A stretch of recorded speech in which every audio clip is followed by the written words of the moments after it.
Bonjour à tous, ça fait plaisir de savoir qu'on fait partie de votre quotidien quand vous réveillez chaque matin, on vous accompagne tout au long de la journée, ça fait vraiment plaisir. Vous êtes bien sûr à Matin Bonheur et Marcelin Gouroy est là. Absolument, toujours à côté de vous pour profiter donc de votre beauté, de votre bonté. Bonjour à tous, c'est un plaisir. Aujourd'hui, nous sommes le 19 avril 2018. Qu'est-ce qu'on a dans la besace de la matinale aujourd'hui? Eh bien, vous le savez, tous les jeudis, nous parlons santé. Nous allons parler donc d'un thème médical vieux comme le monde, le paludisme, avec bien sûr le docteur Tanomea Antoine, directeur coordonnateur du programme national de lutte contre le paludisme. Si vous nous regardez très tôt le matin, vous avez raison, vous êtes en direct. Si vous nous regardez après 14 h, vous êtes en différé. On vous salue également. On espère que vous passez un très bon début d'après-midi. Bienvenue. On va aller maintenant avec l'ouverture officielle de cette émission, symbolisée par un magnifique village dans la commune d'Adiaké, en Gorakwa. Mesdames et messieurs, bienvenue. Mon beau village qui se mire au clair ruisseau. Connais-tu mon beau village qui se mire au clair ruisseau?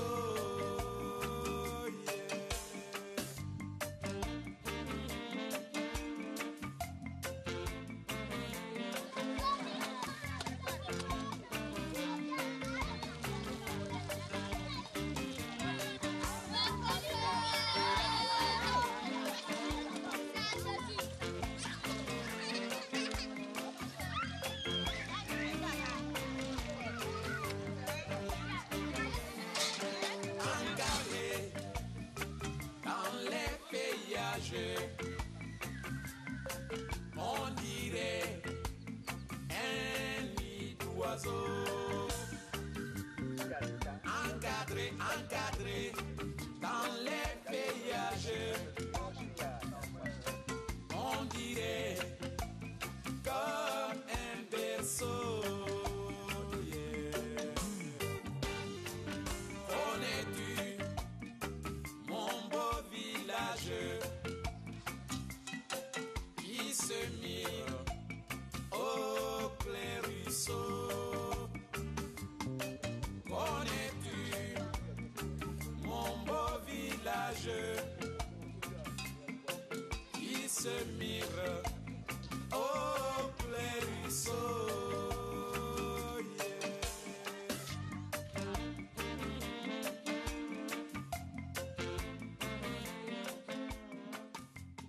C'est un véritable plaisir de se réveiller dans un endroit pareil, c'est calme, ça détend. Quand tu te réveilles dans un village, tu n'es pas stressé, Marco, parce que là, ton esprit n'est pas embrouillé par les klaxons des véhicules. Non seulement les klaxons, c'est tranquille. Ton esprit n'est pas embrouillé par les appels de la réalisatrice. Tu as quel niveau? Tu as quel niveau?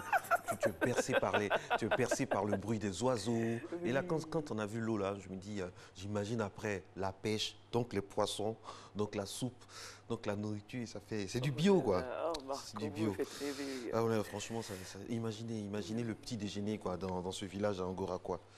Ça, c'est un bon petit déj, ça. Et là-bas, il n'y a pas de véhicule, Marco, on fait pratiquement tout à pied. Il n'y a pas de pollution, il n'y a pas de chauffeur de Wororo qui s'insulte le matin, mais qui klaxonne à tout va. C'est bon, quoi. Tout est bio, tout est naturel. Et les femmes sont naturelles, elles vont se baigner, tout ça. On peut les voir, on entend de laver les habits dans le bain. Franchement, c'est un beau décor, quoi. C'est un très beau décor. Un très beau décor. Regarde la terre aussi. Ok, la suite, Nessie. Ah oui, bien sûr. La suite, c'est avec la gym. On part se bouger un tout petit peu avec notre coach Fabio. Il est de service toute cette semaine.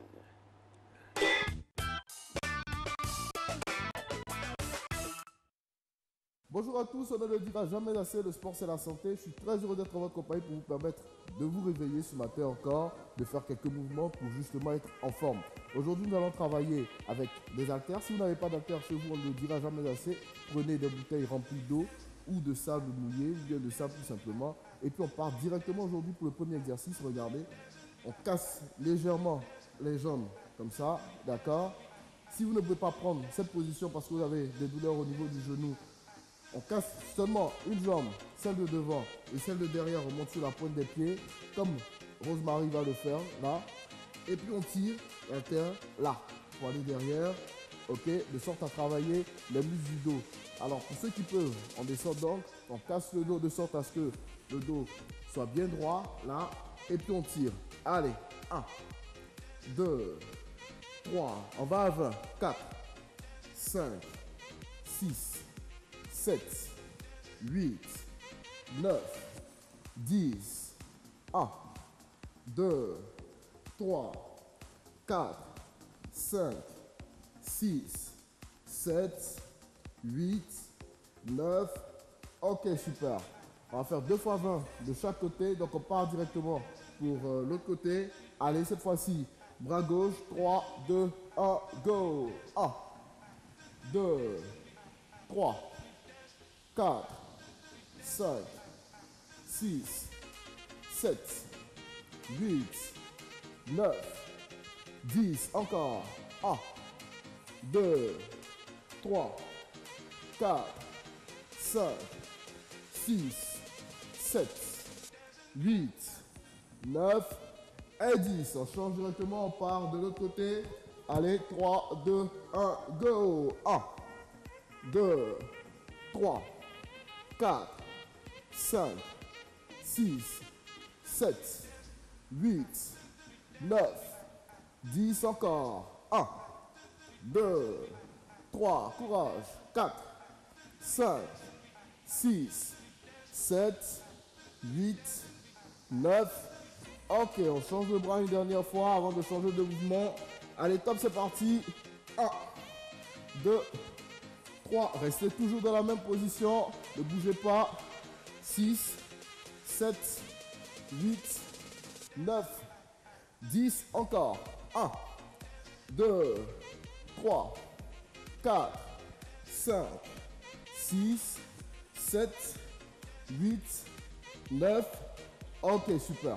Allez, on part sans plus tarder pour le second exercice du jour. Regardez, on reste toujours dans la même position. Ça vous permet de gainer les cuisses. D'accord? On tend les bras là. On remonte totalement et on redescend. Ça fait 1. On va en faire 20 deux fois. Alors, pour ceux qui avaient pris cette position-là, vous restez toujours dans cette position. Le pied arrière sur la pointe des pieds. La jambe avant fléchie. Ok? On tend les bras et on remonte. 1. Le dos, bien entendu, bien droit. Allez. 3, 2, 1, top, c'est parti. 1, on contrôle le retour, tout doucement. 2, super. 3, 4, 5, 6, 7, 8, 9, 10, encore 10, courage. 1, 2, 3, 4, 5, 6, 7, 8, 9, le dernier, et 10, super. Allez, on souffle, on change de jambe pour ceux qui travaillent de manière unilatérale. Aussi, pour corriger un peu ce mouvement-là, évitez de laisser vos bras retomber comme ceci, d'accord? Il faut monter bras tendus et on redescend, bras tendus. Tout doucement, prenez votre temps pour faire cet exercice. On part, dernier passage pour cet exercice. Allez, 3, 2, 1, go! 1, 2, 3, 4, 5, 6, 7, 8, 9. Allez, encore 10. Allez, dernier 10. Go. 1, 2, 3, 4, 5, 6, 7, 8, 9, Elle dit super. Alors, bravo à Rosemary, bravo à vous qui avez réussi à faire ces exercices. Je vous invite à répéter ces mouvements chez vous le soir, en fin de journée, en rentrant du travail. Ça peut être très efficace si vous continuez à travailler chez vous, à faire du sport chez vous. Le sport, c'est la santé. Rendez-vous demain pour la dernière de la semaine. Yes, papa, merci beaucoup à notre coach Fabio Capello. C'est toujours un plaisir de l'avoir, bien sûr, en alternance depuis cette deuxième saison avec le coach Karl Kadi. Chacun de ces coachs a une spécificité, ça fait plaisir. Coach Kadi a vraiment travaille un peu plus les pilates, tout ça, tout ce qui est autour de la Zumba. Et puis lui, il a aussi tout ce qui est cardio et ça fait du bien. Les deux se complètent. Et on est très heureux de les avoir dans cette saison ici. Effectivement, effectivement, Marco.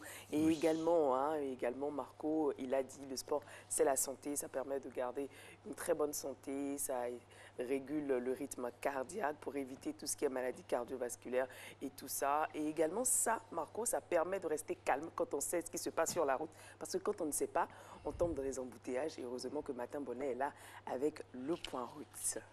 Le point route. Alors, quelle est la physionomie de nos routes à cette heure-là, pendant qu'il est 6 heures et passé de 11 minutes en UTC? Premier tronçon, première route, c'est bien sûr le Lagunaire avec ce balai qui a commencé pendant que le temps est encore jeune, très jeune, en ce matin du 19 avril 2018. Ça va? Ça va, mais c'est un peu plus dense. Il y a un proverbe qui dit que l'embouteillage de Yopougon, ça dure tellement que si votre femme est enceinte, le temps d'arriver de finir l'embouteillage, l'enfant est au CE. Peut-être qu'à la saison prochaine, on aura le point route de l'autoroute du Nord. Ah oui, il faut l'autoroute du Nord, il faut la route d'Abobo, tout ça, pour qu'on puisse avoir une traçabilité quoi, sur le parcours d'Abbas. Effectivement. Deuxième. Et le deuxième point route, c'est bien sûr sur le pont de Gaulle. Et c'est le même balai, hein. Tranquillement, tout doucement, chacun va à ses occupations. Voilà, on sent qu'aujourd'hui, Marco, ça sera quand même embouteillé, hein, parce que déjà à cette heure-là, d'habitude, à cette heure, il n'y a pas trop de mouvement, mais là, les voitures sont elles sont présentes. Elles sont Troisième point, on a l'échangeur. Est-ce qu'il y a des échanges comme d'habitude. Mais il faut qu'on change la toiture, hein, ici. Franchement, la toiture n'est pas glamour. Hein. Je rappelle que les images, on voit ça à l'extérieur quand même. Il faut faire un effort. C'est quelle mairie ça qui s'occupe de ça? Est-ce que c'est la mairie? C'est pas la mairie? Oui, mais bon, il faut. Ce sont les différents habitants. Oui, mais on peut faire un geste quand même. Parce que c'est un contraste quoi, entre les changeurs à côté et puis. Et puis en plus, même, c'est un danger. Parce que ça, avec la saison des pluies qui arrive, il faudrait penser à. Les toits percés, tout ça, voilà. C'est pas évident. Abbas est avec nous, il va s'installer dans quelques instants seulement, mais avant un reportage, je rappelle que c'est Soro Félicité Sinediawa, donc avec toute son équipe en haut, il y a des gens magnifiques qui travaillent autour de cette émission, des gens qu'on ne voit pas, des gens qu'on voit, bon, chacun a choisi son domaine, mais en tout cas, les gens bossent bien ici, autour de Soro Félicité. Reportage, on va parler d'un robot téléporteur. Allez, on y va. Eh ben, il y a ces chaussettes que je voudrais acheter, elles sont énormes. Une discussion entre deux ados, presque comme si de rien n'était. Une soixantaine de kilomètres et surtout une maladie grave séparent ces deux sœurs. Alicia, 16 ans, atteinte d'une leucémie, est en chambre stérile dans un hôpital de Lyon. Ce robot qu'elle commande elle-même à distance est un moyen de se rapprocher des siens. Alors Alicia, quand elle s'installe là, voilà, elle a l'impression d'être à table avec nous. Parce que ça me permet de voir ma maison. C'est un peu comme si j'étais avec eux. J'ai des proches qui peuvent venir à la maison et ça me permet de les voir grâce au robot. Garder le lien entre hôpital et monde extérieur, c'est le but de ce robot qui fait partie de la vie de la famille depuis un mois. Un outil pour le bien-être de l'enfant, mais pas seulement. Même si je laisse la place à papa à l'hôpital, c'est très très dur pour moi de partir, mais il faut que je sorte de là-bas aussi. Voilà, pour mon état de santé à moi, pour pouvoir continuer, voilà, il faut partir, même si c'est un jour ou 2 jours. Mais ça me fait mal de la laisser, donc le fait de pouvoir après l'avoir, même si c'est par le robot, ça me fait un bien fou. Là, je suis contente de l'avoir vu. En test dans les hôpitaux, ce robot de téléprésence est déjà adopté par certains lycées. Dans l'Ain, cela fait 4 ans que l'expérience est en cours et les bénéfices ne sont pas seulement pédagogiques.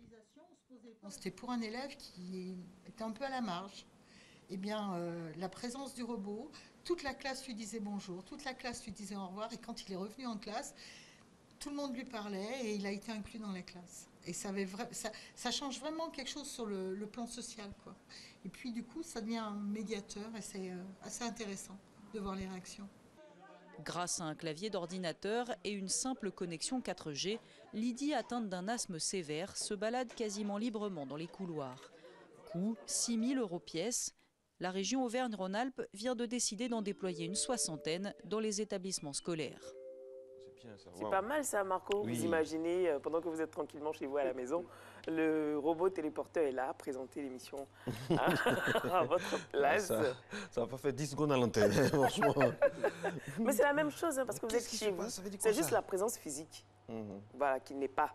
Sinon, le robot est là, vous êtes chez vous. Peut-être vous dans faites 350 ans, quand on sera plus là, peut-être ça sera possible. Sinon, maintenant là. Maintenant là, ok. Le JT décalé avec Mr. Abbas, on the place to be. C'est parti. Ça va chauffer aujourd'hui parce qu'il y a des thèmes croustillants à aborder avec lui. Comment ça va, Abbas? Alhamdulillah, alhamdulillah. Suma salatu wa salim wa alhamdulillah, rabbil alamin. Là, il m'effraie, là, un peu trop serein. Ah ouais, Ça veut parce dire que ça va là, chauffer. quand même, il y a des moments où il faut se demander ce qui se passe dans nos têtes. Parce que toi, tu es cadre d'une commune. Tu ne fais rien pour la commune. Ni les jeunes, ni l'emploi, même pas de route. Et puis le jour que tu entends que non, il y a visite d'État, c'est là, toi, tu vas commencer à mettre goudron ou tu as commencé à arranger la commune. Attends, voiture du président là, il n'y a pas amortisseur dedans ou bien? Pourquoi? Parce que on a l'impression que c'est la seule voiture qui ne doit pas rentrer dans le trou. Ça nous étonne. Alors que ce nom t'a voté et puis le président t'a aimé. Mais pourquoi nous-mêmes, tu ne nous calcules pas et puis tu attends toujours. Et ils attendent toujours quand il y a visite d'État. J'ai jamais compris ça. Voilà, moi, normalement, on doit laisser ça dans un tel état pour que l'autorité qui vient puisse voir et dire non, franchement, c'est difficile ici. C'est difficile, voilà. oui. Mais ils arrangent. Donc l'autorité pense que c'est bien. Et puis maintenant, dans votre doléance, non, monsieur le président, franchement, nous, on ne mange pas bien ici. Et puis nos routes, il a gâté. Comment tu peux aller dire ça? Pour sur route, il est passé quoi? Ça ne veut pas dire qu'il a gâté des En choses. même temps, ceux qui font les doléances n'ont pas pris la route. Ils sont dans le village, donc ils ne savent pas que ça a été arrangé pour que le président puisse Si, entrer. quand il finit de faire ça là, il fait exprès. Il convoque les vieux du village pour sortir du village, pour aller faire la réunion d'accueil, pour voir comment ils ont arrangé la route là.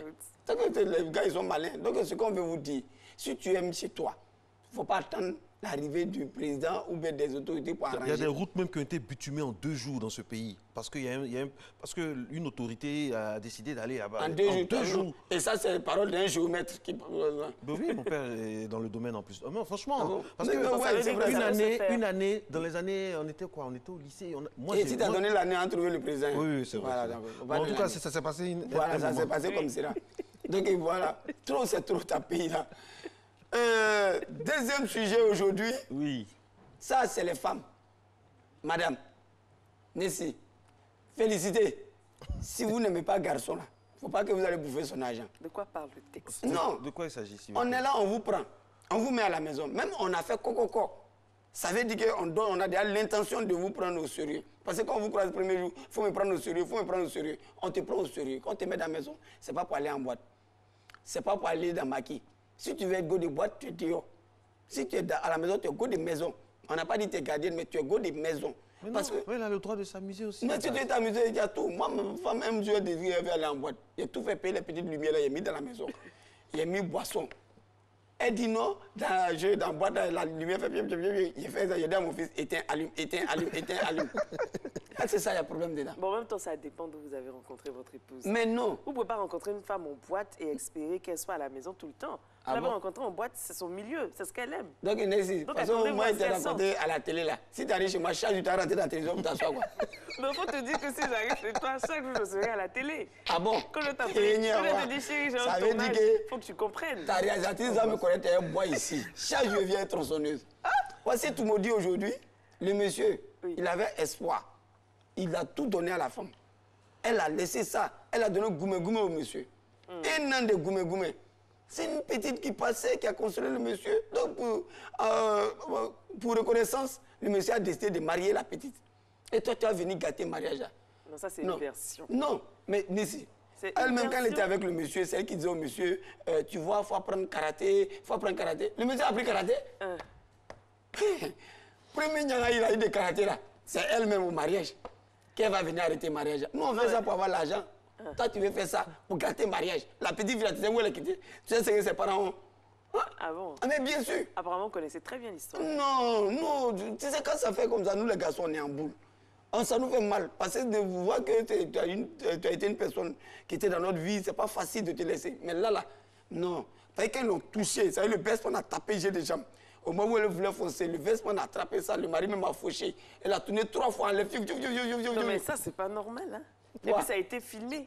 Et puis quoi? Vous savez que ceux qui ont commis l'acte. Et si c'est elle qui avait frappé le mari, vous n'allez pas filmer? Elle allait être arrêtée aussi. Ah, donc pour nous, arrêter n'est pas logique. Monsieur le procureur qui a arrêté le mari ou le best friend, c'est pas normal. Pourquoi? Tu te comptes le mariage, il faut nous dire, c'est pas logique. La femme voulait gâter, il faut arrêter la femme. Non, pour tout l'ordre public. Un mariage bien officiel, pas un maire. Ça, c'est pas normal. Bon. Mais c'est votre version, elle est discutable. C'est moi ma version elle est discutable, elle est discutable. Parce que très souvent, il y a des hommes qui font ça. Ils donnent beaucoup d'espoir à une femme, ils vont épouser une autre. Mais toi-même, façon, tu nous fatigues là-haut. Sur le plateau ici, là même là. Tu as dit, fais un choix. Depuis là, toi-même, tu es là, tu fais un choix. On m'a quitté ici. Mais je vous épouse, vous deux. Un choix entre qui? Vous deux. Nous deux. Je vous épouse, vous deux. Ah bon, non, mais tu n'as pas besoin. Lui, il est déjà Eva. Toi, tu vois ça. Non, mais ça ne me dérange pas. Toi, tu aimes cumul de postes. Oui. Vous deux, à mes côtés. Non, moi, c'est pas que tu as même félicité. Cumul de postes. Cumul de postes. Elle est femme, elle est maîtresse, elle est copine, elle est tout. Elle est polyvalente, elle joue des 2 pieds. Vous jouez des 2 pieds? Vous êtes à quel poste juste? Finalement. Maintenant, Ndessi. Oui. Pourquoi vous les femmes, quand vous avez un problème avec quelqu'un, hein? C'est oui, tout le monde au courant, sauf la personne. Pourquoi c'est comme ça? Et c'est vrai en plus. Non, mais merci Abbas. Abbas. Ça dépend. You are in my heart this morning. Tu es dans mon cœur ce matin. Non, money c'est l'argent. Morning. C'est l'argent. Ning. Quand on dit good morning, money, c'est la même chose. Nous tous on avait anglais. Oui, revenons sur ton débat philosophique là. Oui, pourquoi les femmes? Grande question philosophique. Pourquoi les femmes, quand vous avez problème avec quelqu'un, tout le monde est au courant, sauf la personne? Pourquoi? Ça dépend de quelle personne ça. Un homme ou une femme? Un homme, femme, c'est comme ça. Même vous-même, entre vous-même les femmes, Papato ne peut pas finir. Pourquoi c'est comme ça? Pourquoi le titre de meilleur Papato, c'est nettoyer aux femmes? Alors, c'est pas parce que c'est meilleur Papato, mais très souvent, c'est peut-être parce qu'elle n'a pas envie de blesser la personne. Tu vois, elle essaie d'avoir des conseils aux alentours, tu vois. Par exemple, blesser là, c'est quoi? Par exemple, il y a un petit problème avec Abbas que j'aime beaucoup. Je ne sais pas comment aborder la question avec lui. Mais quand tu as dit à Marcelin... Je vais en parler à Marcelin. Marcelin, voilà ce qu'Abbas a fait. Je ne suis pas dedans. Non, mais Marcelin ne trouve pas une solution. Je vais voir Bassiba, je lui demande... Ça fait déjà 2 personnes. Après, ils ont leur confidence, ça fait 4. Donc c'est comme ça. Sinon, c'est pas... Donc le temps, Abbas va savoir là. C'est-à-dire, c'est déjà étalé sur la place. Son nom est gâté comme ça. On le regarde en et on ne connaît même pas la version d'Abbas. Donc les femmes, franchement, si vous avez un problème avec quelqu'un, dites à la personne. Vous allez trouver la solution là. Parce qu'à force de dire non, je vais dire à tel, vous allez même... Parce qu'aujourd'hui là... Tu as vu qu'eux, ils sont pour bateau maintenant, non? Tu as vu, eux, ils sont pour bateau? Pardon, faut pas dire... S'ils n'ont pas barré, non, c'est non qui les bat. Je pense que c'est ce que je voulais dire cette semaine. Changeons de comportement. Laissons les gens dans les divers, Abbas, dans les divers, qu'est-ce qu'il y a dans les divers? Dans les divers aujourd'hui... Qu'est-ce qui se passe en ville? Dites-nous tout. J'ai remarqué qu'en ville, tout le monde est prêt. Il y a leurs fumoirs là. Et Femia qui vont faire maintenant. Donc, le petit frère à Salfo, ces 3 gars, ils ont tout fait pour faire Femia. Et cette fois-ci, ils ont essayé d'innover. Innover. Femia où on coud dedans, là, c'est ce qu'ils vont faire. On coud Comment? Ah, c'est pas l'ING, ils vont faire. Oui. Sur l'avant, c'était à Noumambo. Là-bas, on vendait poulet, on vendait viande. Mais l'ING, c'est à Noumambo aussi. Qui t'a dit ça? À Noumambo, c'est derrière l'eau. L'ING n'est pas à Noumambo. À Noumambo, c'est derrière la rivière qu'ils appellent la Guinée. Ça, c'est à Noumambo. Derrière la rivière qu'ils appellent. Parce qu'à Noumambo, c'est comme Grand là-haut. Une seule entrée, une seule sortie. Mais ils sont en train de refaire les routes, tout ça. C'est pour ça. Maintenant, il a tout fait pour innover. C'est-à-dire, nous, on a des problèmes pour aller à Noumambo. C'est à Korogo, il est parti faire, et à Salfo. Ah, mais c'est bon, je ne sais pas à quelle intention. Peut-être qu'il a jamais un cas gratuit pour nous. Sinon, toi, tu vas nous connaître à Noumambo. Nous, on a filmé ça, on a envoyé des gens. C'est pour les gens de Korogo, c'est pas pour vous. Pourquoi elle va mettre cas à votre disposition? Ben oui. C'est pour que les gens de Korogo. Il y a combien de personnes à Korogo? Il y a combien de Et puis personnes? Korogo est magnifique, hein? Bitumé, bien, les routes. Et à Bobo alors? Pardon, on parle de Korogo. À Bobo, il y a le lumière. Je sais pas, c'est que le soleil tape et puis ça s'allume là. Comment on appelle? Soleil, énergie solaire. C'est ça qui est énergie solaire. Oui. Ah non, on dit lumière soleil. Non, c'est bien le FEMUA, ça permet à tout le monde d'avoir Mais des... pourquoi ne pas partir à Zonwe? Et pour aller à Giglo, Zonwe. Non, mais Aux éditions prochaines. Imagine-toi, les artistes ont fini de chanter. Aux éditions. Et puis quoi? Ils vont revenir. Même s'il n'y a pas de vol, ils vont revenir. Ça veut dire quoi? À Guitrozon, petit, ils vont revenir. Mais pourquoi? Non, moi, il n'y a jamais assisté à un truc à Giglo, tout et tout. Mais ils savent qu'ils vont revenir. Pourquoi? Ça veut dire quoi? Non, moi j'aime beaucoup les ouais. Les ouais sont des gars que j'aime beaucoup. Donc je félicite tout le monde d'aller. Mais là, franchement, fait mieux à Korogo. On devait délocaliser. C'est-à-dire on fait un peu à Bonouko. Nous, on ne choisit pas un Mais coin. oui, à chaque édition. Non, mais ils ne vont pas dans les éditions. Les gens de Bonouko, comment ils vont savoir? À Diaoussa. Une année, c'était à Diaké. Après, bon, Korogo, quand même, ça fait partie de la on a l'impression que c'est où ils cherchent terrain là qu'ils mettent toujours. Pourquoi? Diaké, Rial à distance, Diaké à Korogo. Quand même. Tu pourrais faire ça même à Diaké, c'était dans le sud. Mais il y a plusieurs Korogo, éditions. Non, l'année prochaine, peut-être, tu seras en zone montagneuse. Tu vas aller à Bouna? Bah pourquoi pas? À Bouna, et puis nous, on va manger là-bas. Oui, oui. Bouna? Oui. Aïe. Pourquoi pas? À Bouna, ils vont préparer pour nous donner puis à manger. Mais pourquoi on mange pas à Bouna? C'est pas question de Comment nourriture. elle est ma nourriture? On mange bien à Bouna? Mais oui. Mais et C'est chez que les moi, Wabé, mon alors? Non, chez les Wabé, ils mangent la viande. Et puis bon, ils aiment beaucoup... Les os. Voilà. Elle a eu l'expérience déjà. Mais à Bouna, nous on est parti jouer à Bouna une fois. Et puis il y a une dame, le gars est venu, bon, c'est vous les artistes, asseyez-vous, on va vous donner à manger tout à l'heure. Donc on était assis là. Et puis on avait un petit, là, donc on commençait à le frapper. Donc nous, on l'a, le petit nous a envoyé la nourriture, là on attrape là.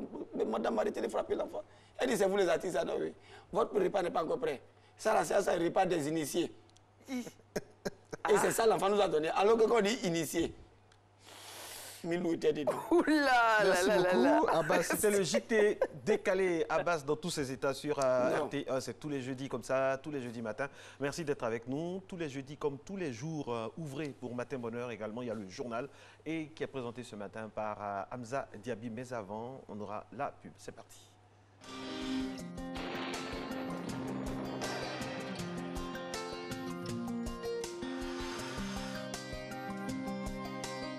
MTN, everywhere you go. Mesdames et messieurs, bonjour. Le début de matinée sera nuageux sur le centre et l'ouest avec des possibilités de pluie. Des nuages présents sur la mer pourraient apporter des pluies parfois orageuses sur les villes du littoral. Ailleurs, le temps sera partiellement nuageux et progressivement ensoleillé.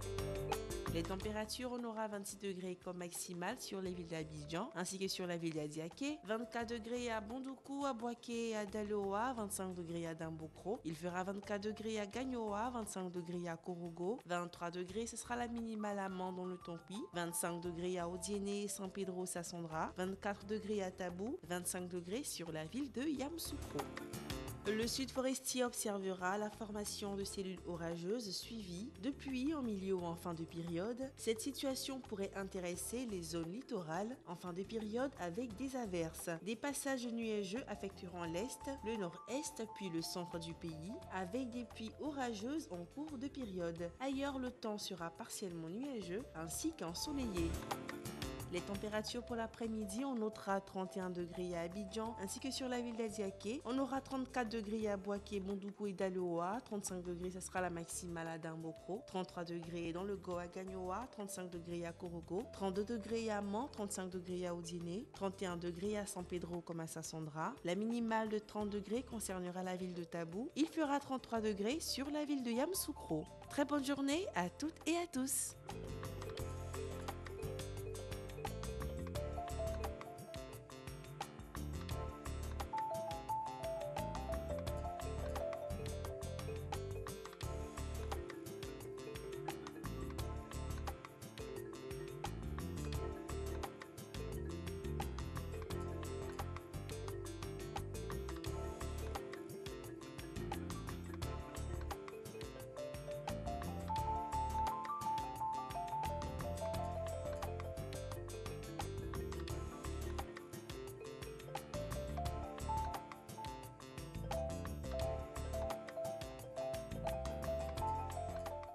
MTN, everywhere you go.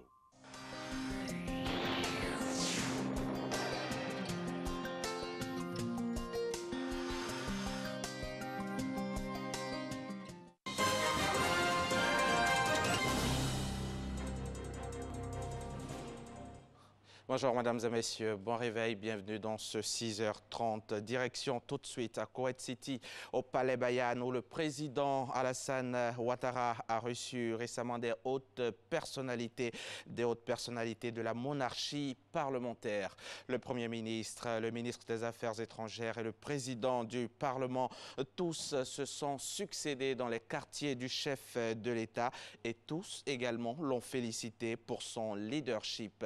Le compte-rendu d'Abiba Sawé Dembélé dans nos prochaines éditions. Ici en Côte d'Ivoire, le Premier ministre Amadou Gon Coulibaly aux États-Unis a conduit une délégation aux réunions de printemps de la Banque mondiale et du Fonds monétaire international. Ces assemblées sont prévues du 19 au 23 avril à Washington, D.C. aux États-Unis. Les réunions de printemps rassemblent chaque année des responsables gouvernementaux, des responsables du secteur privé et de la société civile, des universitaires et des hauts dirigeants des institutions financières de Bretton Woods. Quels enjeux alors pour la Côte d'Ivoire? Élément de réponse dans ce document signé Alexis Ouedraogo. Digbe est aide-maçon. Cette semaine, dans sa région, des travaux de construction d'une usine ont démarré. Les travaux sont prévus pour 3 ans, 3 années durant lesquelles Digbe pourra travailler sur le chantier, prendre soin de sa famille et faire des économies. Mais pour que cette usine voie le jour, il a fallu un programme inscrit dans un plan structuré par le gouvernement.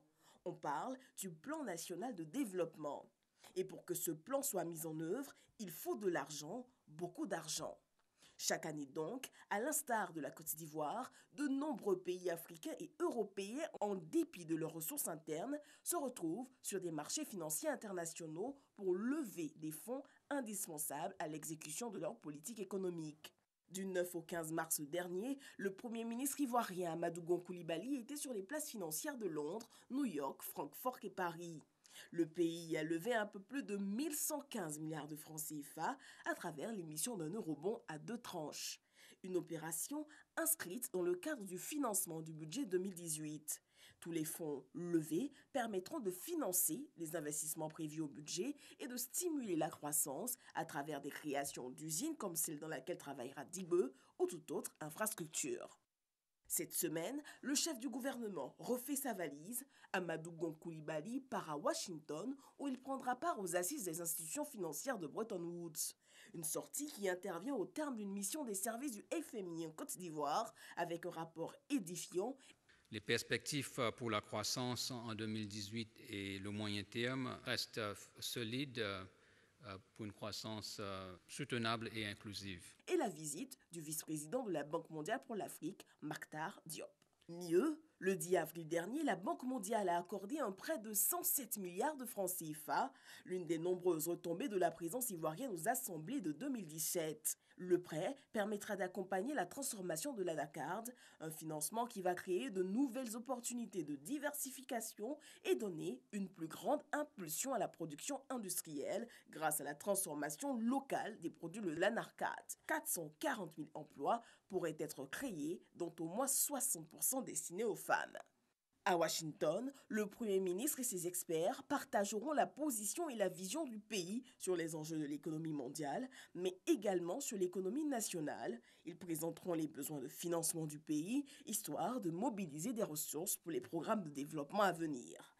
Le gouvernement, il faut le souligner, s'est engagé dans son programme d'action prioritaire 2018 à faire que chaque Ivoirien jouisse pleinement des retombées de la santé économique du pays.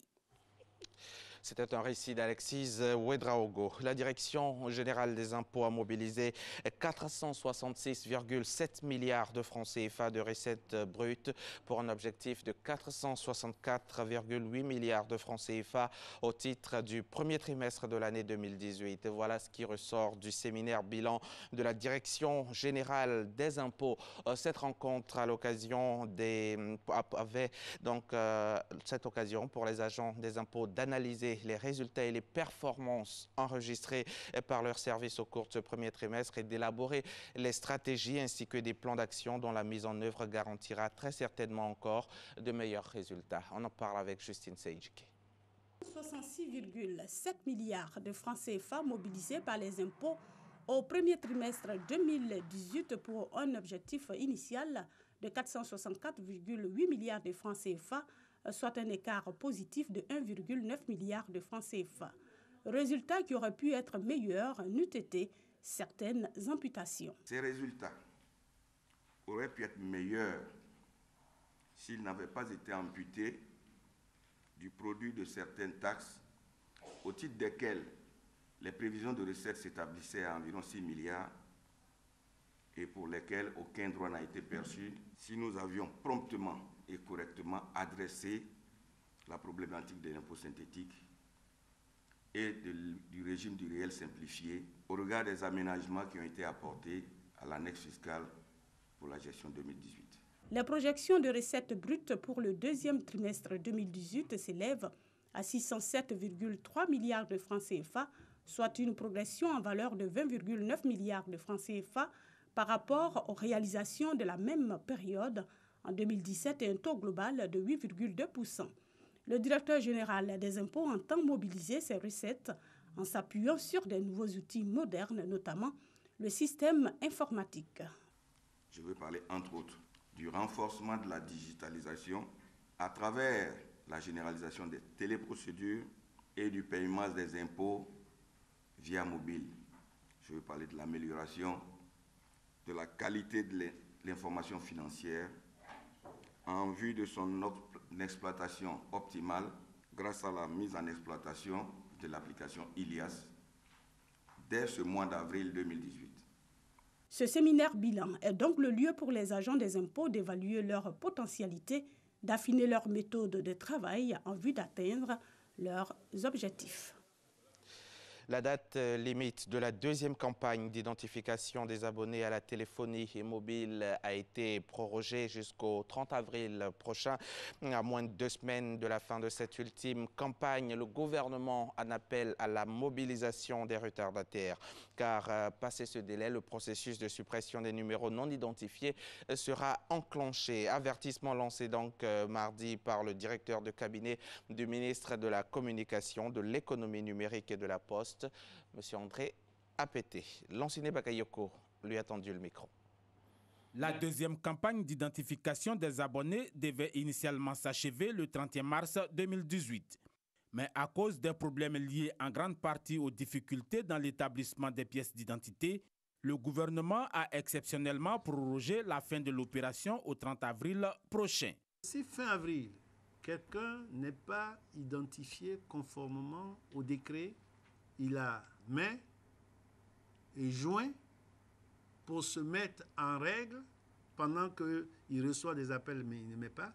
Passer ce délai, fin juin, le numéro peut le jeter. Dans un contexte de lutte contre le terrorisme et la cybercriminalité, les pouvoirs publics veulent éliminer les cartes SIM mal ou non identifiées sur le réseau. C'est important pour la sécurité de l'État. On ne peut plus jouer avec. Chez nous ici, bon, je dois dire qu'on plaisantait avec. Moi, je suis allé en Corée. Je n'ai pas pu donner un coup de fil jusqu'à ce que je suis revenu. Je suis allé au Japon, c'était pareil. Pour cette opération d'identification des abonnés, l'autorité de régulation des télécommunications a prescrit l'unique usage des pièces biométriques, restreint l'identification aux seuls locaux des opérateurs télécoms et de leurs prestataires agréés. À ce jour, environ 65% des 32 millions d'abonnés ont déjà été identifiés. Le Premier ministre Amadou Gon Coulibaly, en sa qualité de parrain, a ouvert mardi dans le village d'Anoumabo les activités de la 11e édition du Festival des musiques urbaines d'Anoumabo, le FEMUA 11, le conférant ainsi une dimension supplémentaire à l'un des événements culturels majeurs du pays. Issa Yeo, notre reporter, lui s'est chargé de recueillir pour vous toute l'ambiance autour de ce lancement. Tam-tam parleur, danse du terroir, ambiance des grands jours à Anoumabo, village situé dans la commune de Marcory. Le ton est ainsi donné pour le FEMUA 11, Festival de musique urbaine d'Anumambo. Une libation pour implorer les membres des ancêtres afin qu'ils veillent sur le bon déroulement de la manifestation. Nous sommes la pure tradition africaine en pays ébrié, au bord de la lagune ébriée. On passe pour tout le monde.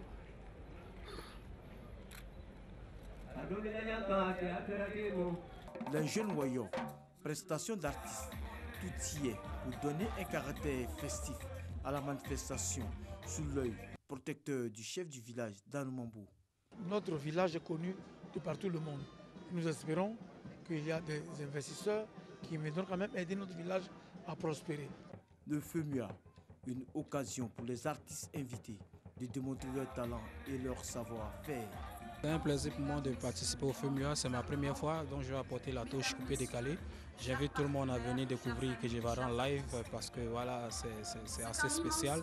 En 11 ans d'existence, le FEMUA déchaîne des passions et force l'admiration des partenaires. L'exemple des magiciens, l'exemple est là pour dire aux jeunes gens, on n'a pas besoin d'immigrer pour réussir. On peut être sur place, les magiciens ont fait leur classe à Numabo et aujourd'hui ils sont sur le toit du monde. C'est un exemple pour dire aux jeunes gens, croyez en vos talents, restez en place, développez vos talents et puis vous pouvez réussir sans forcément prendre le risque de vous immigrer et mourir. Nous, en tant qu'opérateurs économiques, nous contribuons tout en créant des emplois et faire comprendre à ces jeunes-là qu'à force de persévérance, le rêve devient réalité. L'État a mis en place des conditions qui permettent évidemment d'avoir accès à des emplois. Et c'est à nous d'accompagner l'État. Des dispositions sont également prises pour que la fête soit totale. Ici, nous avons à peu près 7 groupes électrogènes qui sont déployés et 60 collaborateurs qui assistent en permanence le FEMUA pour ne pas que des perturbations reviennent. Donc nous prenons toutes les dispositions qu'il faut pour que les choses se passent très bien. La grande messe prévue à l'Institut national de la jeunesse et des sports, INJS, à Marcory et à Koroko, aura lieu du 17 au 22 avril. Pour cette édition, plus de 50 000 spectateurs sont attendus sur les sites. Issa Chonayeo, merci de nous avoir suivis. C'est donc la fin de ce journal. Merci beaucoup Hamza Diaby. On vous retrouve vendredi et samedi pour le journal de 13h. Oui, de 6h en plus. Et de 6h aussi. Ouais. Voilà. Allez, portez-vous bien. Merci. Ciao, ciao. Merci d'être avec nous également depuis 5h55 ce matin. Vous connaissez hein, le rituel les jeudis. On parle bien sûr de santé. Ce sera le paludisme qui sera épinglé, hein, façon de parler, à 7h. Mais avant, ici, maintenant, qu'est-ce qu'on fait? Alors, on va recevoir un entrepreneur, M. Ghislain Chelby. Il est responsable d'une société de BTP, mais pas que. Vous faites beaucoup d'autres choses aussi. Bon, c'est un homme orchestre. Bonjour. Bienvenue sur le plateau de Matin Bonheur. Merci. À la base, c'était une structure d'intermédiation. Et après l'intermédiation, on a commencé nous-mêmes à pouvoir exécuter les marchés que nous avons. Alors, comment ça a commencé? Vous travaillez pour quelqu'un, vous avez tout de suite après les études décidé d'entreprendre. Comment ça a commencé? Bon, ça a commencé depuis longtemps. Parce qu'il faut reconnaître que j'ai fait la première société, je ne dirais pas formelle, mais informelle, en classe de seconde. Wow. Voilà, nous avons monté, un de mes amis et moi, Acte Info, l'agence de connaissance des techniques informatiques. Parce qu'on s'entend, il n'y avait pas d'informatique à l'école. En classe de seconde déjà? En classe de seconde, donc on a, au niveau de Dabou, signé un premier contrat où les élèves payaient 10 000 francs en plus de la scolarité. Et nous, on fournissait le matériel et on fournissait le professeur. Comment ça? Vous aviez un réseau, comme on le dit? Non, on n'avait pas un réseau, c'est parti sur un coup de tête. Hein. Une passion. Voilà, on était assis là en bas d'un manguier et puis on a dit, bon, il faut qu'on fasse quelque chose, tout ça. Bon, d'autres avaient voulu faire, parce qu'on était à Dabou, donc l'huile, la graine de palme, c'est quelque chose de très prisé parce qu'on vend la peau pour faire l'huile. On vend la coque pour faire le bâtiment. On vend la graine même de palmiste pour faire de l'huile, mais le trouteau aussi est fait pour l'aliment du bétail. Donc moi j'ai dit non, tout ça c'est compliqué parce que ça, il faut avoir de l'argent pour aller payer. Donc on n'a pas d'argent pour aller payer. Donc ce que je proposerais, c'est qu'on fasse un truc informatique. Parce que les cyber avaient commencé sur le territoire national et tout le monde partait au cyber. Nous on était tout le temps au cyber. Donc j'ai dit bon, pourquoi ne pas délocaliser les cyber dans l'école en créant un truc comme ça. Et c'est là que le déclic est parti. Voilà, c'est là que le déclic est parti, mais ça n'a pas été facile parce que le premier contrat qu'on a eu, l'école qu'on a eu a fermé. Voilà, ils ont retiré l'agrément, je ne sais pas ce qui s'est passé, mais on avait signé, mais l'école a fermé. C'était le premier contrat qu'on avait eu. Donc les espoirs se sont effondrés. Les espoirs se sont effondrés, donc ça a un peu touché un peu le moral parce qu'on avait signé la fondatrice de l'école. Mais touché, mais pas coulé. Vous avez continué? Non, bon, pas coulé parce que dans ce genre de choses-là, on est toujours à la quête d'un résultat. Au départ, quand on est ado, c'est le résultat qu'on cherche. On ne cherche pas trop les finances dans un premier temps. C'est vrai. Voilà. On est mu par sa passion. Effectivement. Donc après ça, on s'est donné les moyens avec, puisque l'huile Oro se vendait bien, donc je suis parti voir... Maintenant, on va éviter de faire la publicité, on va éviter de citer les marques. Je suis parti voir un producteur de produits finis d'huile, et c'est celui-là qui m'a donné mon premier contrat que j'ai exécuté, qui était la fourniture d'huile.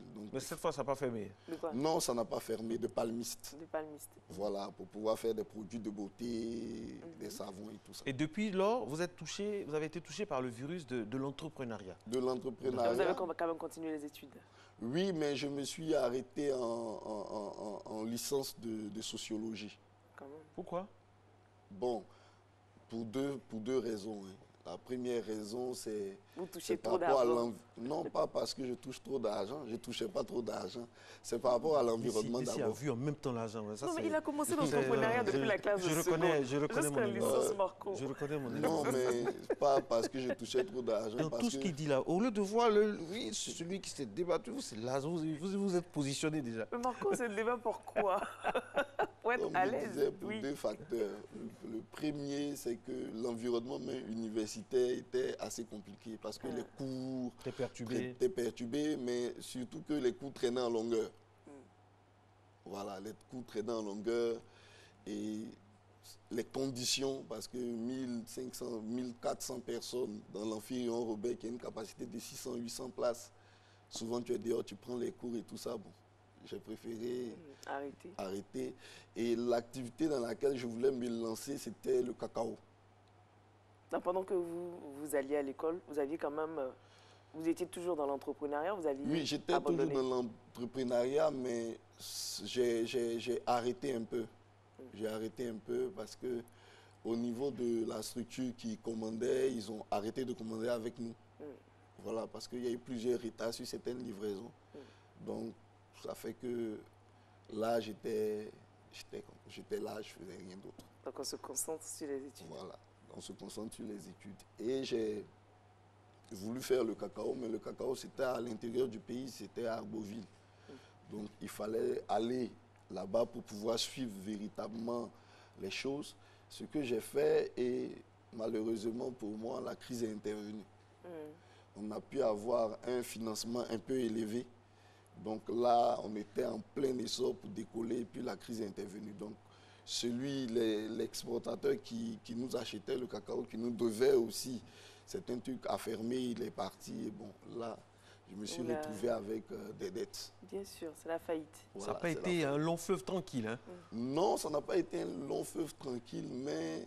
Ça vous a formé tout ça? Oui, ça... Tous ces accidents de parcours-là vous ont formé?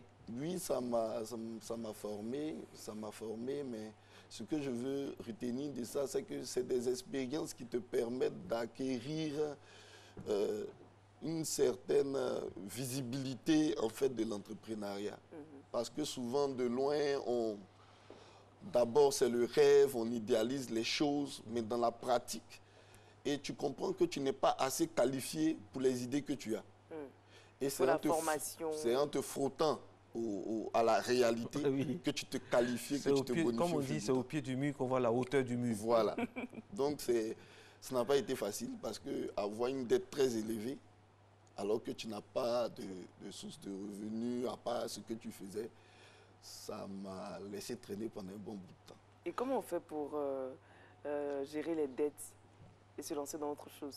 Gérer les dettes, c'est une affaire de responsabilité. Parce que quand tu commences une activité, tu es d'abord responsable de cette activité-là. Donc tu es responsable à tous les niveaux. Tu es responsable en tant que garant de l'activité par rapport aux produits que tu vends ou bien à la prestation que tu fais. Il peut y avoir des déconvenus et tout ça. Tout réside dans ta capacité à démontrer à tous ceux qui sont autour de toi que tu es responsable de ça. Ça, c'est la première chose. Maintenant, la deuxième chose, quand il y a une dette, tout vient de ta manière d'appenter la dette, de ta manière de présenter les choses. On ne fuit pas, on affronte la réalité. Non, on ne fuit pas, on affronte la réalité. Il y a quelqu'un qui me disait, quelqu'un qui devait me financer, qui me disait, mon petit, tu es bien et tout ça, tu es un bon entrepreneur, tu parles bien, c'est bien, mais sache que tu es aux portes de la prison. J'ai dit, bon. Il dit, oui. Il dit, quand tu commences quelque chose avec l'argent des autres, c'est que tu es aux portes de la prison. Mais n'aie pas peur d'aller en prison. Oui. Et vous n'aviez pas peur, vous n'avez toujours pas peur? Je n'ai pas peur.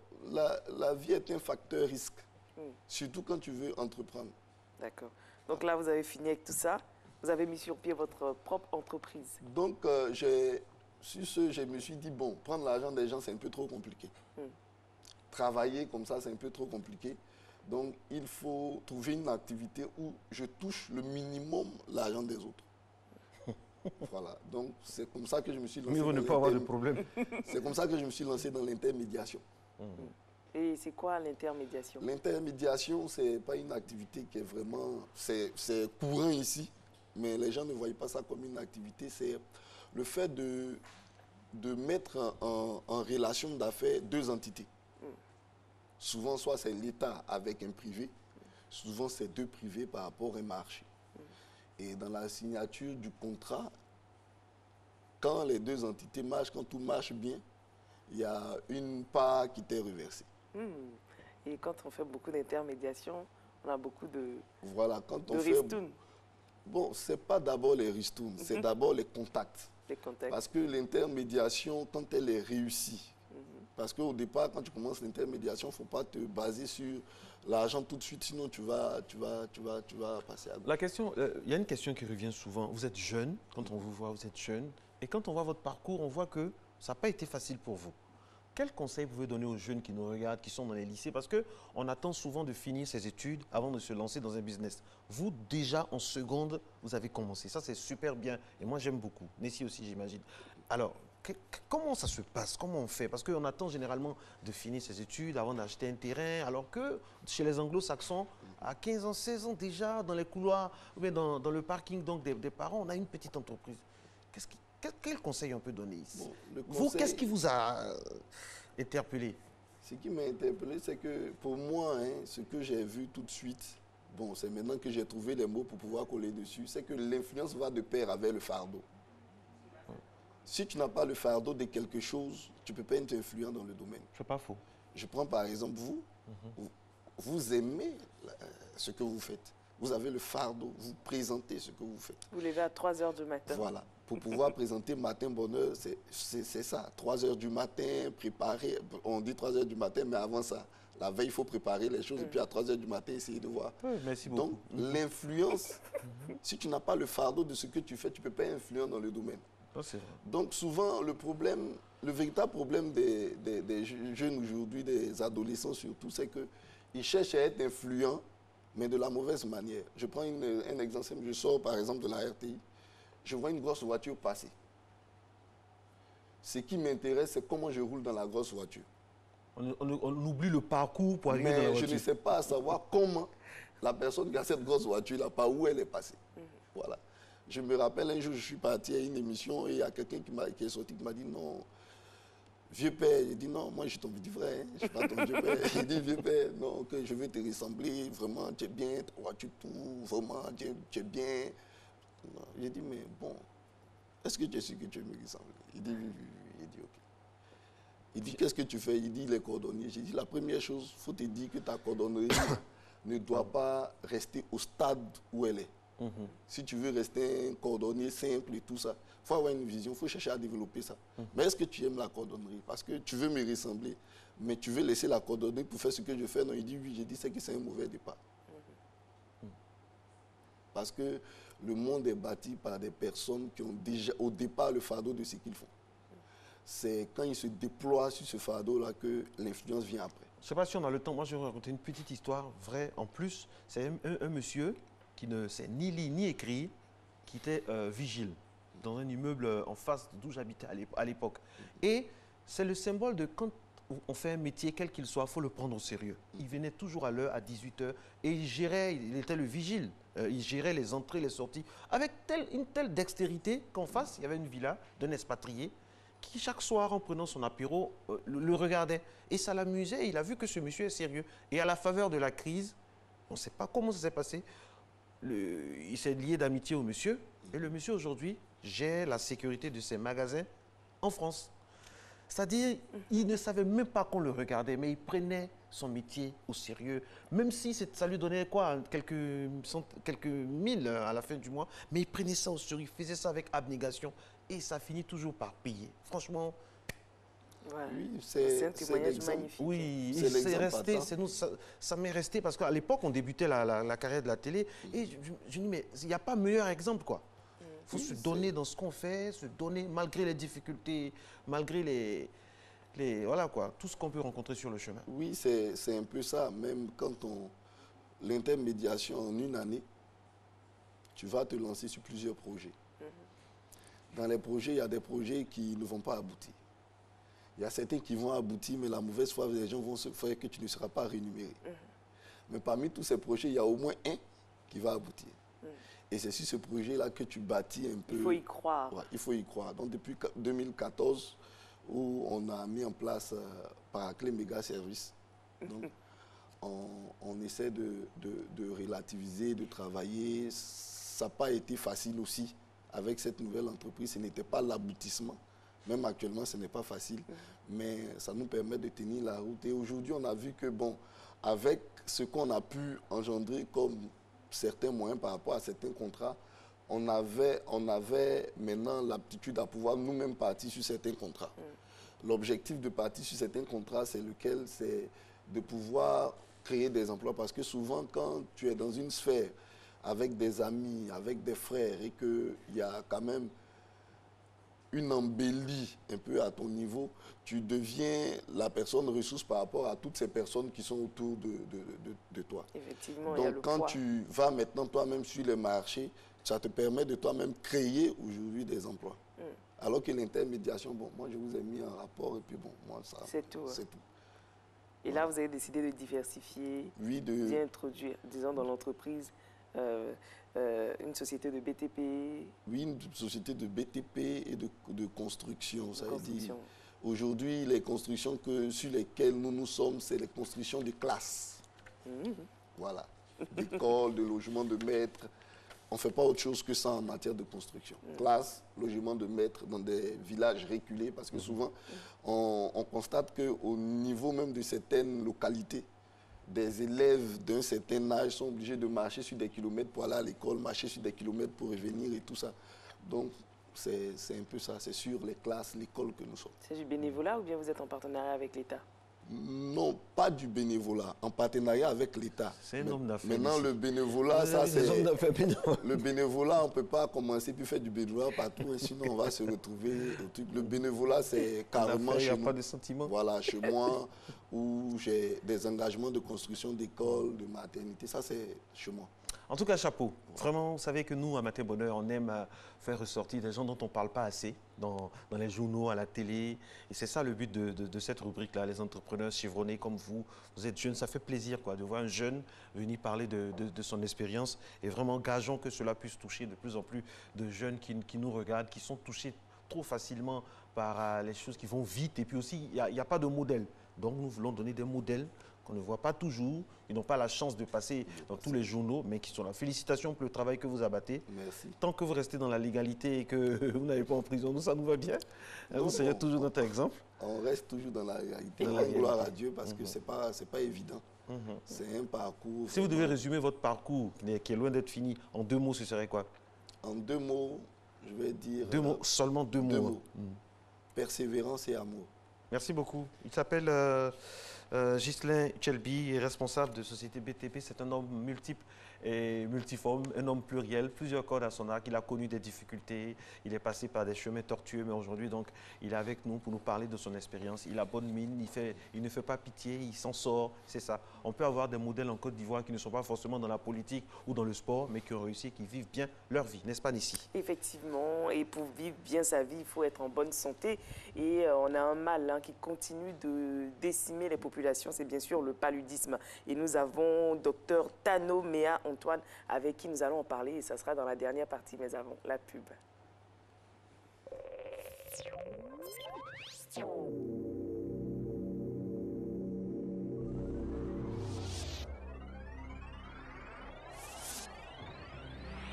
Sous le haut patronage de son Excellence Guillaume Soro, président de l'Assemblée nationale de Côte d'Ivoire. Sous le parrainage de M. Joseph Désiré Bilé, président de FDH et PDG de TRC. M. Samuel Espérance Mobio, président de l'Association des exportateurs de caoutchouc naturel, Fonds de Tasse de Côte d'Ivoire, vous convie à la cérémonie d'investiture de son bureau national. Vendredi 20 avril 2018 à partir de 9h à l'hôtel Ivotel Plateau, salle Famiré. Infoline 58 44 15 16 05 20 21 22. La nuit du jugement, vous n'avez jamais rien vu de pareil.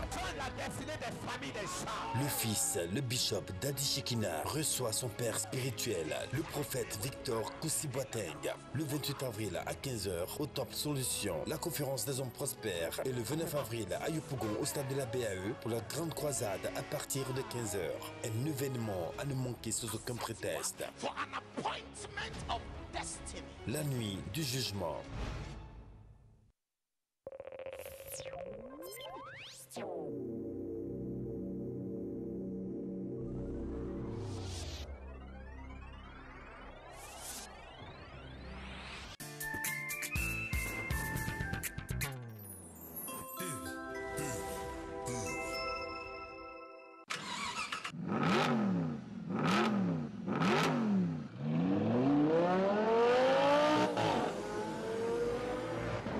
Vous aimez Internet quand c'est illimité et quand c'est rapide? Avec les forfaits DataSpeed de Mauve, c'est vous qui choisissez votre vitesse. Accessible aux entreprises et aux particuliers. Abonnement à partir de 19 000 francs CFA.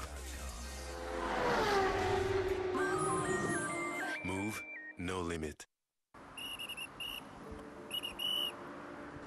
Bonjour monsieur. Bonjour chef. Les pièces arrivent un peu plus vite.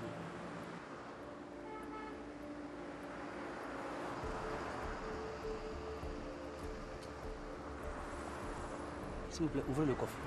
Chef, il n'y a rien à voir. Monsieur, ouvrez le coffre. C'est quoi ça? Chef, pardon. En Côte d'Ivoire, le gaz butane n'est pas autorisé comme carburant.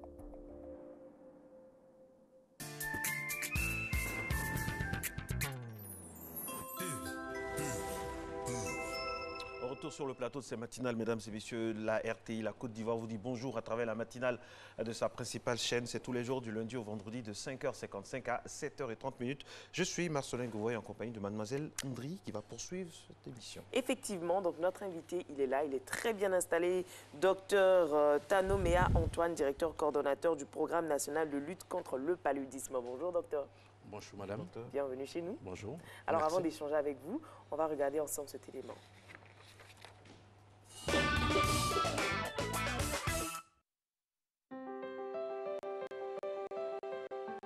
Le paludisme, aussi appelé malaria, contamine chaque année des millions de personnes et en tue bon nombre avec un fort taux de décès enregistré en Afrique. Cette maladie tropicale est due à un parasite appelé le psalmodium. Le paludisme est transmis par des piqûres de moustiques par des applications. Est contacté par la noufelle, qui est la femelle du moustique. C'est elle qui distribue le paludisme tout autour de nous. Le paludisme se contacte par les piqûres des moustiques, par quand l'environnement n'est pas propre, par exemple, un peu de saleté partout dans les maisons. La malaria ne peut être contractée que par une piqûre de moustique infecté ou par une transfusion sanguine d'une personne infectée. Elle peut aussi être transmise de la mère au fœtus pendant la grossesse. Le parasite paludien, entré dans la circulation sanguine, va envahir les globules rouges qui finiront par éclater, ce qui aura pour effet d'envoyer les parasites partout dans l'organisme et de déclencher les symptômes du paludisme. Le constat de certains symptômes, à savoir un appétit médiocre, une diarrhée, des nausées et des vomissements, une douleur abdominale, un endolorissement musculaire, des frissons et des sueurs, des maux de tête, des poussées de forte fièvre doivent vous alerter quant à voir un médecin. Cette maladie souvent négligée peut avoir de lourdes conséquences, parfois même être mortelle. Les malades du paludisme sont susceptibles de présenter après plusieurs autres symptômes, notamment une anémie causée par la destruction de globules rouges infectés, une extrême fatigue, une perte de connaissance, une insuffisance rénale, un œdème pulmonaire et même un coma. En outre, cette endémie est aussi une des causes majeures de mortalité infantile. Cependant, le paludisme peut être évité par des mesures préventives. Les moyens par lesquels nous pouvons éviter le paludisme, c'est se coucher sous les moustiquaires imprégnés. Il faut dormir sous des moustiquaires, éviter que l'environnement soit sale et puis enfin pulvériser la maison de temps en temps pour ne pas que les moustiques puissent être dedans. Le fait de dormir sous une moustiquaire imprégnée d'insecticides est impératif pour les femmes enceintes et les enfants. Utilisez des insecticides dans les chambres. Portez des vêtements couvrant à manches longues et de couleur claire. Appliquez des produits répulsifs sur la peau pour les parties du corps découvertes en faisant attention toutefois aux risques d'allergie et aux contre-indications liées à l'âge ou à la grossesse. Laissez les fenêtres fermées dans les pièces climatisées sont entre autres plusieurs mesures de prévention de cette maladie. Aussi, un accès rapide à un traitement efficace permet de réduire plus encore le nombre de décès. Un traitement préventif intermittent du paludisme durant la grossesse peut aider à diminuer de façon significative le taux d'insuffisance pondérale à la naissance et celui d'anémie maternelle. En Afrique, l'on peut noter par ailleurs que le paludisme ralentit la croissance et le développement économique et perpétue le cercle vicieux de la pauvreté. Ainsi, l'observation de toutes ces mesures pourrait nous faire entrevoir un monde à l'abri du paludisme. 7h06 et nous sommes en direct avec le docteur Tano Mea Antoine. Il est directeur depuis 5 ans, directeur coordonnateur du programme national de lutte contre le paludisme. Docteur, bonjour. Bonjour. Quelle est la situation du paludisme dans notre pays, la Côte d'Ivoire? Merci. Le paludisme représente un grand poids dans le système sanitaire. Il faut dire que le paludisme aujourd'hui représente 33% des motifs de consultation dans les formations sanitaires publiques. Nous étions à 50% en 2012 des motifs de consultation. En 2017, fin 2017, nous sommes passés à 33%. D'accord. 33%. Donc le nombre de cas de paludisme aujourd'hui aussi a considérablement baissé. Nous étions à 4 millions en 2016. Nous sommes passés aujourd'hui à 3 500 000. Et là, la mortalité liée au paludisme aussi a véritablement baissé. On était à 4 321 en 2016. Nous sommes maintenant à 3 222 cas de décès. Et donc, pour dire que le paludisme, effectivement, le paludisme représente toujours une priorité pour l'État de Côte d'Ivoire. Parce que ça représente le premier motif de consultation dans les centres de santé publics. Donc, vraiment, le paludisme a un poids dans l'économie. Parce que les villageois, tous les planteurs, consacrent minimum 25% de leurs revenus pour la lutte contre le paludisme au cours de l'année. Au niveau de l'éducation, au niveau aussi du travail, 25% des absentéismes sont dus aussi au paludisme. Donc c'est une maladie qui est évitable, qu'on peut éviter, mais qui est grave parce que si on ne fait pas attention, on peut perdre sur le plan économique et sur le plan... parce que ça peut entraîner aussi des décès. Parce qu'il y a des décès liés au paludisme. Et donc les personnes les plus vulnérables sont les enfants de moins de 5 ans et les femmes enceintes. Comme on disait dans le film tout à l'heure, les femmes enceintes, elles peuvent en mourir.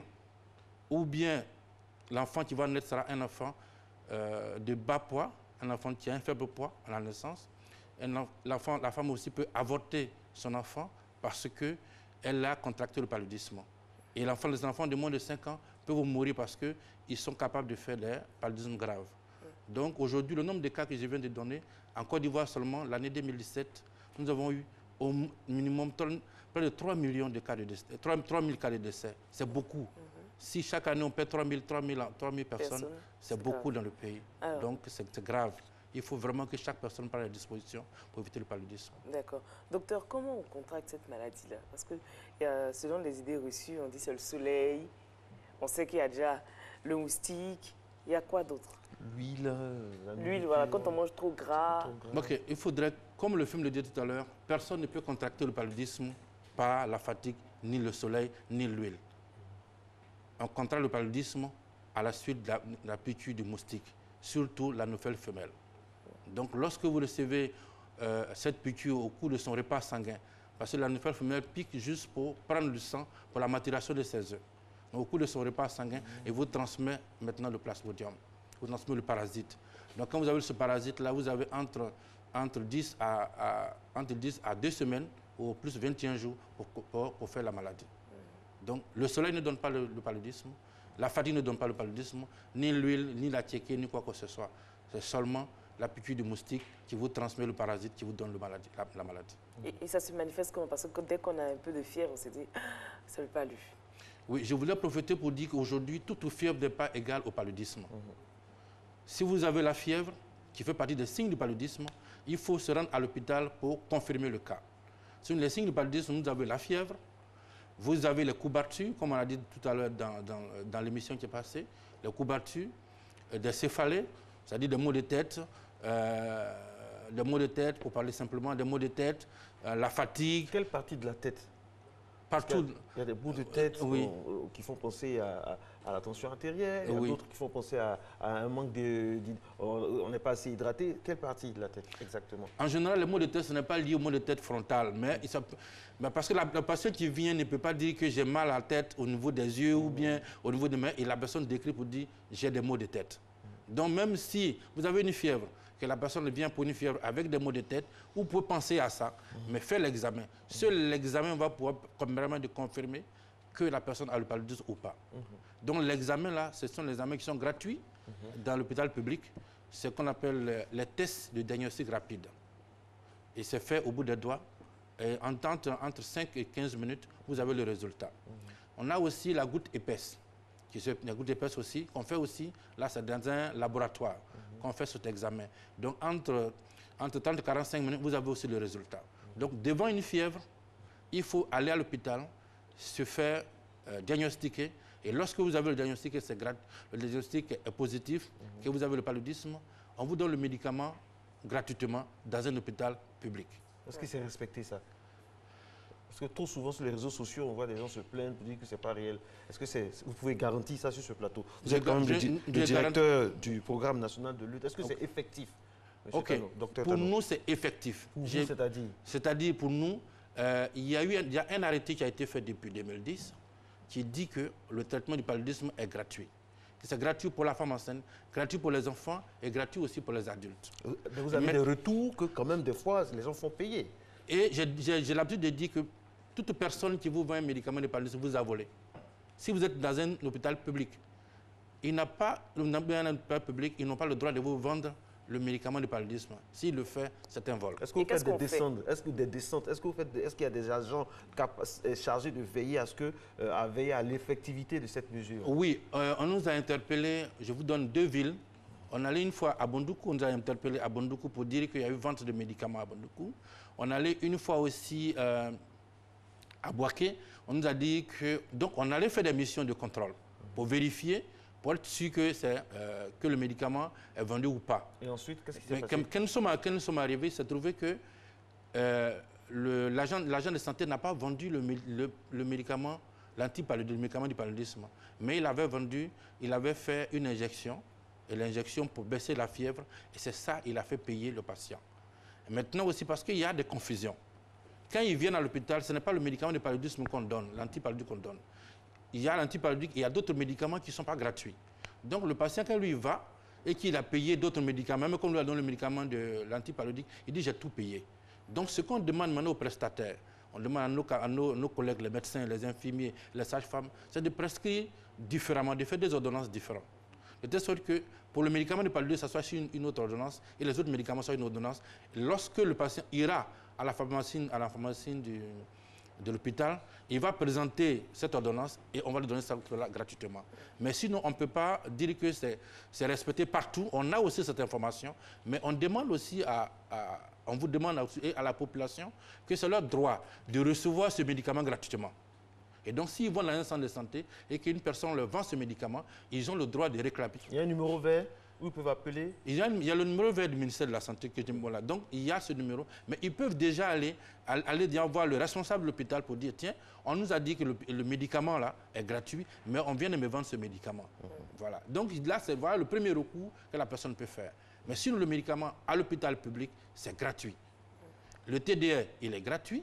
La goutte épaisse est gratuite. Donc, pour savoir que vous avez le paludisme, c'est gratuit. Et lorsqu'on sait que vous avez le paludisme aussi, on donne le médicament gratuitement.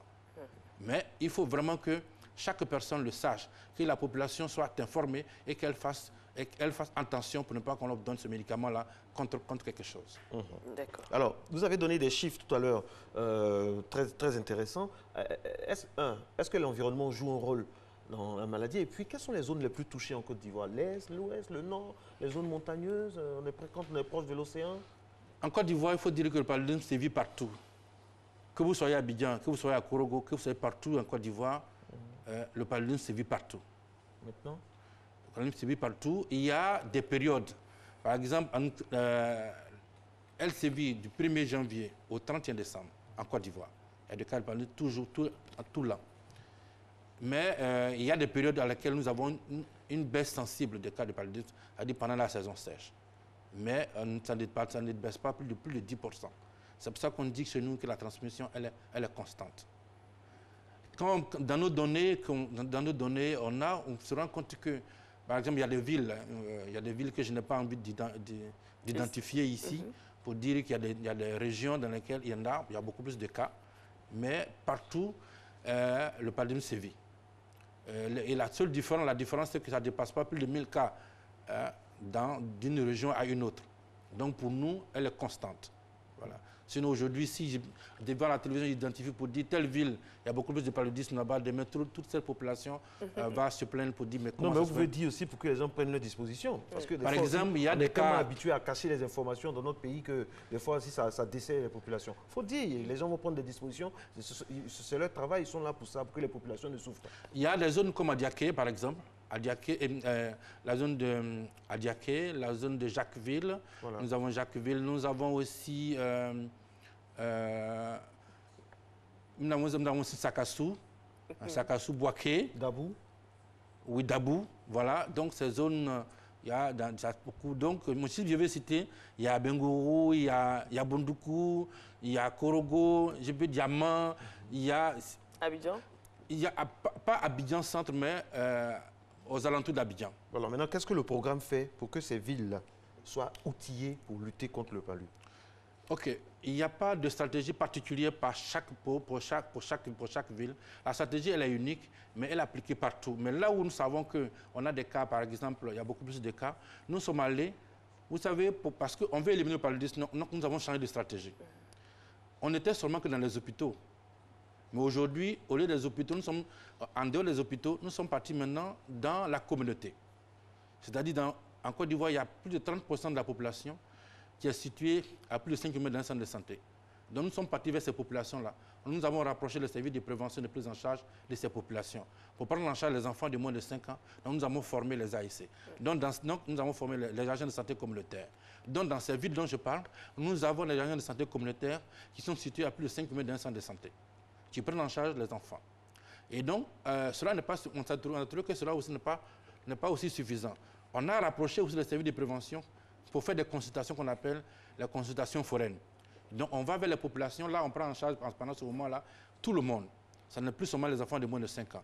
Donc, on va dans tous les districts et dans les villages qui sont situés à plus de 5 minutes de santé et on les prend en charge. Cela a permis de réduire, c'est ça qui fait qu'aujourd'hui, le nombre de cas de paludisme a réduit et le nombre de décès a réduit. Parce qu'aujourd'hui, ces enfants qui mouraient dans toutes ces zones-là, comme ça, le nombre de cas de décès a diminué dans ces zones. Donc, c'est pour ça qu'on fait les journées mondiales aussi et on leur explique comment il faut faire. Et on a fait dans ces zones aussi la démoustication. Ces zones dont on vient de citer, par exemple, Dabou, à Diaké, on n'est pas encore arrivé à Sakasso pour la démonstration. L'année dernière, nous étions passés en 2017 pour informer la population. On fait ce qu'on appelle une sensibilisation par camion podium. Un camion podium qui part dans ces villes, qui leur explique pour que la population respecte et utilise les mesures de prévention. En langue locale. Que ce soit en français ou en langue locale, on leur explique pour utiliser les mesures de prévention de la lutte contre le paludisme. Et dans ces zones aussi, nous sommes passés pour aller faire une démonstration. On avait commencé la démonstration à Abidjan et aujourd'hui, nous sommes maintenant à l'intérieur pour faire la démonstration. Il faut dire que ce sont ces stratégies-là qu'on leur donne. Mais on explique à la population aussi de rendre propre leur environnement. Et on demande aux maires de ces villes, de rendre propre ces villes. On demande aussi aux conseils régionaux de vraiment aider la population parce que j'ai l'habitude de dire que le paludisme recule avec le développement. Si nous avons la propreté dans nos villes, voilà. si les villes sont propres, si les caniveaux sont curés, voilà. si les pneus usagés sont enlevés et jetés hors des lieux d'habitation. Si nous, on ne saute pas les flaques d'eau qui sont devant nos maisons pour rentrer dans notre maison. Si on a un comportement citoyen. Si on a un comportement citoyen, je pense que nous allons pouvoir éliminer le paludisme. Alors, on avait parlé dans l'élément, on avait parlé aussi des femmes enceintes. Oui. L'élément disait que le paludisme est transmissible. Oui. C'est vrai? Oui. Ils l'ont dit tout à l'heure, si une personne qui a le paludisme, on prend son sang pour donner à une autre personne, la seconde personne va contracter le paludisme. C'est pour ça que lorsqu'on fait le prélèvement sanguin, comme on prélève, on va l'analyser avant de donner à une autre personne pour éviter que cette maladie soit transmise. Et donc, la femme enceinte aussi. La femme enceinte, elle peut transmettre le paludisme à son fœtus. Donc c'est pour ça que c'est important pour la femme enceinte, lorsqu'elle est enceinte, de venir en consultation. Et lorsqu'elle vient en consultation, à partir du premier trimestre, on lui donne le médicament qu'on appelle la sulfadoxine pyrimétamine. C'est gratuit? C'est gratuit. On donne habituellement, on appelle ça SP. Sinon, on donne cela gratuitement. Et elle prend au moins 3 doses avant son accouchement. Donc 3 doses. Donc, mais il faut que la femme vienne à l'hôpital. Et lorsqu'elle finit sa première consultation prénatale, à partir du 3e mois, elle commence, au village on peut dire, lorsque l'enfant commence à bouger dans le ventre. Lorsque l'enfant commence à bouger dans le ventre, là, en ce moment-là, elle doit prendre ce médicament. Si l'enfant n'a pas commencé à bouger dans le ventre, elle n'a pas droit à ce médicament. Donc le médicament, l'enfant commence à bouger dans le ventre juste après 3 mois. Dans le deuxième trimestre. Voilà. Donc dès le début du deuxième trimestre, chez nous on dit 16e semaine. Donc après la 16e semaine, elle prend le médicament. Et ce médicament, elle doit prendre au moins 3 doses avant la fin de sa grossesse. Mais lorsqu'elle le prend correctement, elle ne peut pas contracter le paludisme. Et donc ça va protéger la mère et ça va protéger l'enfant. Et l'enfant qui va naître sera un enfant qui sera joli, qui sera beau, avec un bon poids. Qui sera glamour. Voilà. Dans le cas contraire, elle peut perdre le bébé. Oui. Elle peut perdre le bébé avant. La grossesse peut pas arriver à terme, elle peut perdre le bébé. Ou bien l'enfant peut naître avec un petit poids. Et donc, c'est-à-dire qu'avec toutes les conséquences qui suivent. Alors, docteur, est-ce qu'il existe des prises en charge pour les personnes vraiment défavorisées du tissu social? Oui. Hormis les gratuités dont vous avez parlé tout. Mais c'est pour ça que nous avons fait cela. C'est pour ça que le gouvernement a accepté de le faire. Accepté de rendre gratuit tout ce qui est la prise en charge du paludisme. Donc, toute personne qui vient... Vous avez dit qu'il y a d'autres médicaments à côté qui ne sont pas gratuits. Voilà, qui ne sont pas gratuits. Oui, mais les enfants de moins de 5 ans et les femmes enceintes, il y a un décret qui dit que les enfants de moins de 5 ans et les femmes enceintes sont pris en charge gratuitement. Donc, c'est-à-dire que ça couvre vraiment les femmes enceintes et les enfants moins de 5 ans qui sont les personnes les plus vulnérables. Docteur, les Ivoiriens en doutent de plus en plus. Parce que quand vous dites ça, moi je vous crois, vous êtes un responsable. Oui. Mais sur le terrain, parfois il y a des choses. Sur les réseaux sociaux, on a même des reportages qu'on peut vous montrer où les gens se plaignent, qui sont vraiment happés, ils payent. Des femmes, des témoignages alarmants quand on préparait l'émission avec Nessie de femmes enceintes à qui on a demandé de l'argent tranquillement dans des hôpitaux publics. Oui, ce que je peux dire, c'est que les Ivoiriens, arrivent à respecter la loi, à respecter ce qui est dit. Et que chaque personne ne fasse pas de l'hôpital un lieu où on doit chercher de l'argent. C'est-à-dire, on a dit que le ministère de la Santé met à disposition, Madame la ministre, fait tout pour que les médicaments soient disponibles.